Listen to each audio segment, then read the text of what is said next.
Assalamualaikum warahmatullahi wabarakatuh. Perkenalkan, saya Widya Rahmasari dari Tadris Kimia kelas 6A. Nah, di sini saya akan membahas mengenai kimia unsur yaitu pada logam alkali tanah.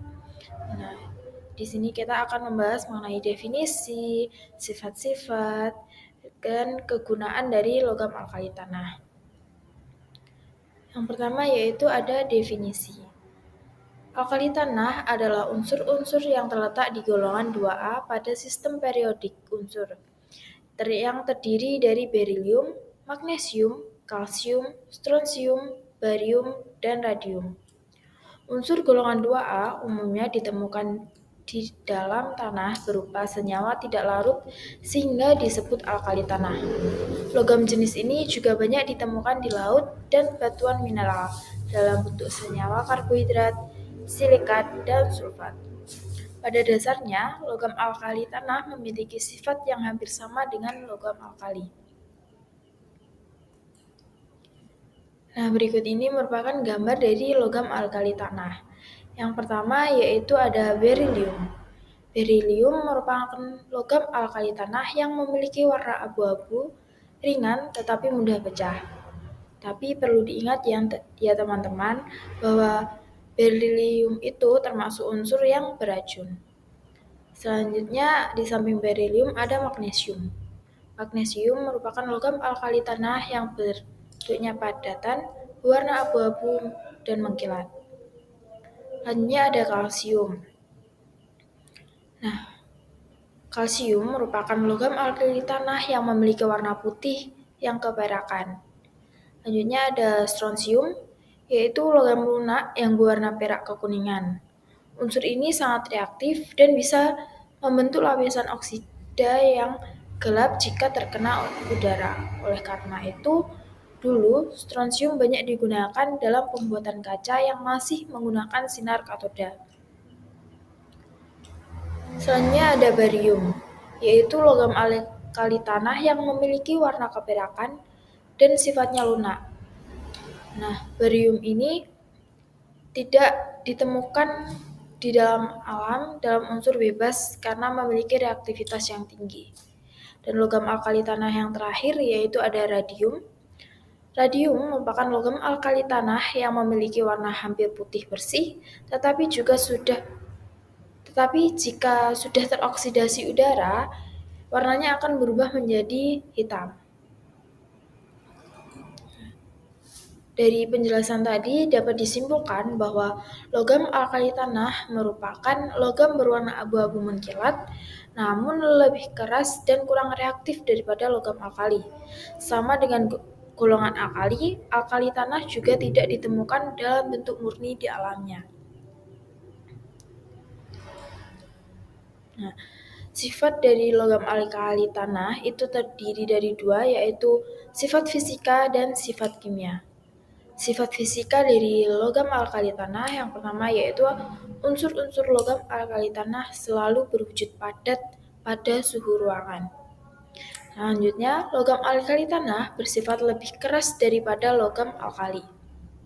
Nah, untuk sifat fisikanya dapat dilihat pada tabel di samping, yaitu ada nomor atom, konfigurasi elektron, titik leleh, titik didih, jari-jari atom, energi ionisasi, keelektronegatifan, serta massa jenisnya. Nah, setelah membahas mengenai sifat fisika, di sini ada sifat kimia. Sifat unsur-unsur logam alkali tanah dari atas ke bawah, yaitu dari berilium hingga radium, itu makin reaktif, tetapi kurang reaktif jika dibandingkan dengan logam alkali yang seperiode. Faktor penyebabnya yaitu jari-jari atomnya lebih kecil daripada jari-jari atom logam alkali, sehingga energi ionisasi logam alkali tanah lebih besar. Senyawa alkali tanah suka larut dalam air. Kelarutan logam alkali tanah bergantung pada nomor atom ion logam dan jenis ionnya. Senyawa seperti senyawa sulfat, kromat, dan oksalat, logam-logam alkali tanah makin sukar larut dengan bertambahnya nomor atom logam tersebut. Sebaliknya, untuk senyawa hidroksida logam alkali tanah makin mudah larut pada eh, pada larutan air. Nah, di sini ada sintesis logam alkali tanah. Sintesis logam alkali tanah ini terdiri dari dua, yaitu ada reduksi dan elektrolisis. Yang pertama ada reduksi. Berilium diperoleh dari reduksi berilium klorida dengan logam kalsium atau magnesium. Reaksi yang terjadi yaitu seperti reaksi di bawah ini, yaitu berilium klorida ditambah dengan kalsium akan menghasilkan berilium dan kalsium klorida. Kerapatan elektron dalam logam berilium sangat tinggi sehingga mempunyai daya serap yang tinggi terhadap radiasi. Yang selanjutnya yaitu ada kalsium dan barium. Kalsium dan barium hanya dibuat dalam jumlah yang sedikit. Kalsium dapat diperoleh melalui reduksi halidanya dengan logam natrium, yaitu seperti reaksi di bawah ini, yaitu ada kalsium klorida ditambah dengan 2 natrium akan menghasilkan kalsium dan 2 natrium klorida. Untuk berilium itu dapat direduksi dengan berilium oksida oleh aluminium. Selanjutnya setelah reduksi yaitu ada elektrolisis. Logam alkali tanah kecuali magnesium dibuat dengan mereduksi garam fluoridanya menggunakan logam-logam yang lebih aktif. Magnesium dibuat dengan cara elektrolisis lelehan magnesium klorida atau dinamakan dengan proses Down yang dicampur dengan sedikit NaCl dan CaCl untuk menurunkan titik lelehnya.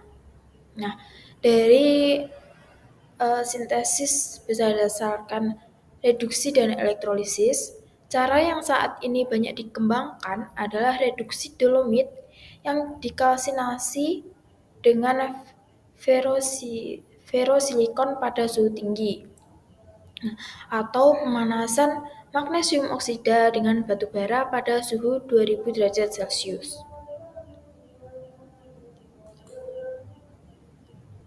Nah, setelah membahas mengenai definisi, sifat-sifat, dan sintesis, di sini kita akan membahas mengenai manfaat golongan alkali tanah. Untuk unsur berilium, biasanya dimanfaatkan sebagai paduan logam dengan tembaga yang digunakan untuk membuat pegas, klip, dan sambungan listrik. Yang kedua, berilium juga digunakan sebagai paduan logam agar kuat namun ringan seperti pada kemudi pesawat jet. Yang ketiga, berilium dapat digunakan juga untuk komponen reaktor atom pada jendela sinar X. Unsur yang selanjutnya yaitu ada magnesium. Pemanfaatannya yang pertama yaitu digunakan sebagai paduan logam magnesium dan aluminium yang digunakan sebagai bahan konstruksi pesawat terbang, mobil, rudal, dan bak truk. Yang kedua, ada MgSO4 atau biasa dikenal dengan garam dapur. Ini digunakan sebagai obat pencahar. Dan yang ketiga ini ada MgOH 2 kali, yaitu berguna sebagai antasida atau obat MAH. Unsur yang selanjutnya yaitu ada kalsium. Seperti yang kita ketahui, kalsium itu banyak terkandung dalam susu yang merupakan unsur penting pada pembentukan tulang dan gigi. Pemanfaatan yang kedua yaitu ada CaSO4 atau gypsum, yaitu digunakan untuk pembuatan cetakan alat keramik dan perekat. Yang ketiga yaitu ada CaOH 2 kali atau air kapur yang digunakan untuk menetralkan keasaman. Yang keempat ada kapur tohor atau CaO yaitu untuk menyerap air karena sifat yang higroskopis. Dan yang kelima ada CaC2 atau karbit, yaitu sering digunakan untuk membuat asetilen yang dimanfaatkan pada proses pengelasan dan pematangan buah.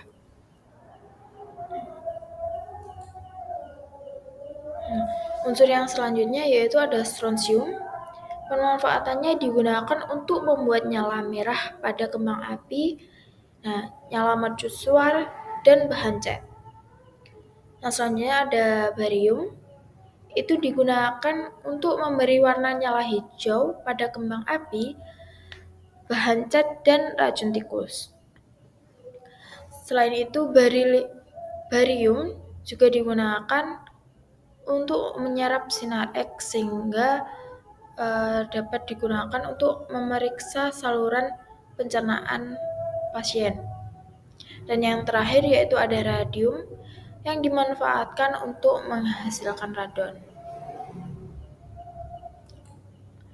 Nah, dari pembahasan kita sebelumnya dapat disimpulkan bahwa yang pertama, logam alkali tanah terletak pada golongan 2A, terdiri dari unsur berilium, magnesium, kalsium, strontium, barium, dan radium.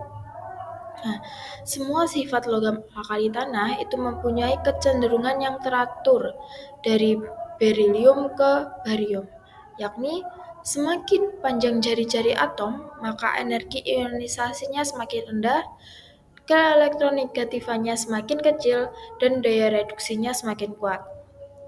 Unsur-unsur logam alkali tanah selalu berwujud padat pada suhu ruang. Logam alkali tanah itu bersifat keras daripada logam alkali. Dan yang terakhir yaitu sintesis logam alkali tanah dapat melalui dua cara, yaitu dengan cara reduksi dan elektrolisis. Baik, itu dia penjelasan saya mengenai logam alkali tanah. Semoga dapat membantu menambah wawasan kita semua. Terima kasih. Wassalamualaikum warahmatullahi wabarakatuh.